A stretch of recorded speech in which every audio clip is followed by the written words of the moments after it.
Neighborhoods coverage continues with word that federal funding to demolish condemned Northeast Ohio homes could be on the way. 5 on Your Side has learned a bill will soon be introduced by Congressman Stephen LaTourette, which if passed will generate the money. Troubleshooter Joe Paganakis is live tonight at Cleveland City Hall where details on the bill were presented. Joe? Well, Donita, the measure calls for the selling of federal bonds, which city council members learned here today at City Hall could generate millions of demolition dollars. If you don't have money for demo, that's like a new car without gas.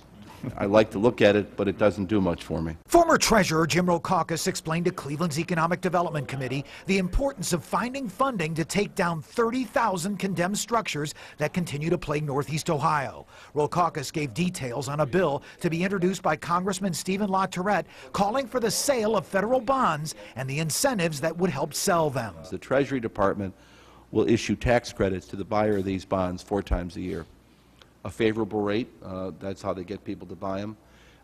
They're complicated, but they work. They work for school construction and they work for disaster relief. Rokakis explained similar bonds were effective in the post-Hurricane Katrina recovery effort.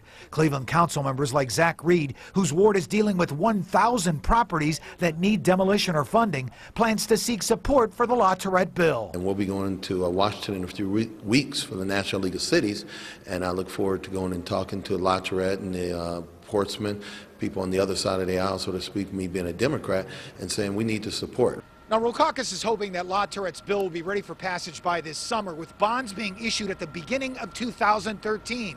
Meanwhile, Cleveland council members like T.J. Dow say funding for demolition can't come to Northeast Ohio soon enough. Yes, it is a crisis, and I think it has to be a crisis to every level of government, because that's the only way that we're going to get out this situation. And Rokakis believes the federal bonds could turn $30 million in demolition funds into something like $70 to $90 million. 5 on Your Side will keep close watch on this important piece of federal legislation.